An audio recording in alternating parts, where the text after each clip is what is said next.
Дараагийн мэдээг танилцуулъя.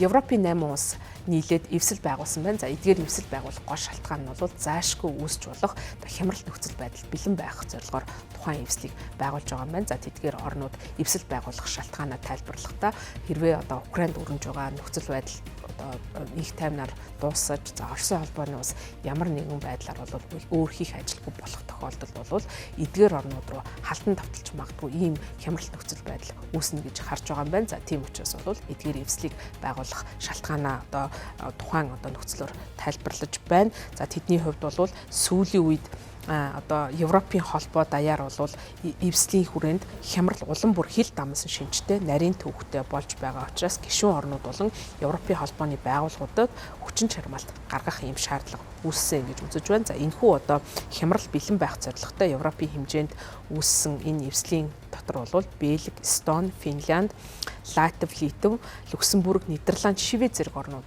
багтаж байгаа юм байна. За тэд нар бол мэдээж хэрэг бол хямрал бэлэн байх нь Европын холбоонд нэгдсэн гишүүн орнуудын үндэсний чадвартай холбоотой боловч мөн одоо эвслийн хүрээнд бол ийм хамтарсан чадварыг бий болгох шаардлагатай гэж үзэж байгаа юм байна. За Шведийн иргэний хамгаалтын сайд Карл Оскар Блохин бол Евроньюс агентлагт мэдэгдэхдээ Оросын холбооны улс бол бүх гишүүн орнуудад нөлөөж болшгүй докторгүй үйл ажиллагаануудыг явуулж байна. За хэрэг бид энэ асуудлаар энхийн хилцээрт хүрэх за Орос Украины асуудалд оролцохоо болсон тохиолдолд энэ чадвар нь улам бүр нэмэгдэх болно гэдгийг бид харж байгаа. Тийм учраас бүх гишүүн орнууд иргэний бэлэн байдал болон үндэсний төсвөрлөх чадвараа бэхжүүлэх шаардлагатай гэж бид харж байна гэж мэдгдсэн байна. За Европын холбооны бэлэн байдал сүрэн төсвөрлөх чадварыг бэхжүүлэх шаардлагатай гэж үзэж байгаа зарим аюулуудыг энд дурдсан. За энэ дотроо бол цэрэг дайны одоо аюул, за хибрид буюу хосолмол дайны аюул, терроризмын аюул, гэмт хэргийн аюул занал, за гаднаас одоо манипуляц их хөндлөнгөөс оролцох, за байгалийн болон хүний одоо нөлөөтэй гамшиг зэрэг одоо эдгээр одоо саад бэрхшээлүүд, аюулууд тулгарч байгаа гэдгийг шинэ эвслүүд одоо тодорхойлон гаргасан байна. За энэ удаагийн уулзалтанд бол Европын холбооны эдгээр одоо эвслийн сайд нар бол оролцсон юм байна. За тэгээ Еврокомиссаас бол 2 сарын өмнө төвшүүлсэн бэлэн байдлын холбооны стратегийг хэрэгжүүлэх хамтарсан эвслийн хөтөлбөрийг боловсруулж цаашдаа хамтран ажиллахаар тохиролцсон байна. За газар зүйн байрлалаас хамааран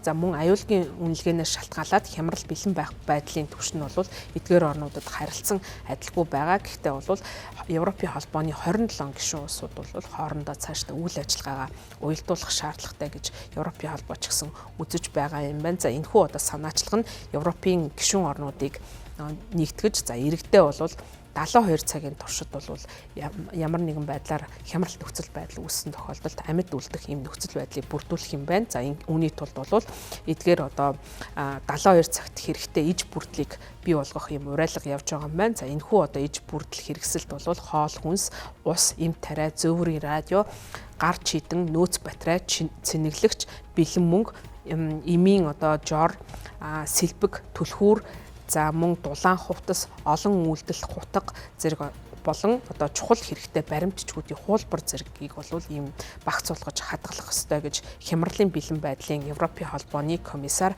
Хажа Лахиб бол мэдэгдэж байгаа юм байна. За энэхүү санаачлага нь бол тухайн үедээ хүмүүсийн төгшүүрийг төрүүлж айц хүүцэд автуулж байна гэж зарим нь бол шүүмжиж байгаа ч гэсэн өнгөрсөн сард Испанд орон даяар бол тасарсан цахилгаан тасалдсан үйл явдал болсон. За энийний дараа бол хүмүүс тухайн одоо комисс болон бүлэгийн эвслийн гаргаж байгаа шийдвэр нь бол үндсэлтэй юм гэж итгэхэд хүрж байгаа. За тус бүлгэн жилд 2 удаа хуралдаж дараагийн хурлаа Шведэд хийхээр төлөвлөж байгаа юм байна. За энэ эвсэл цаашдаа Польш, Герман улсууд бас нэгдэх сонирхолтой байгаа юм байна.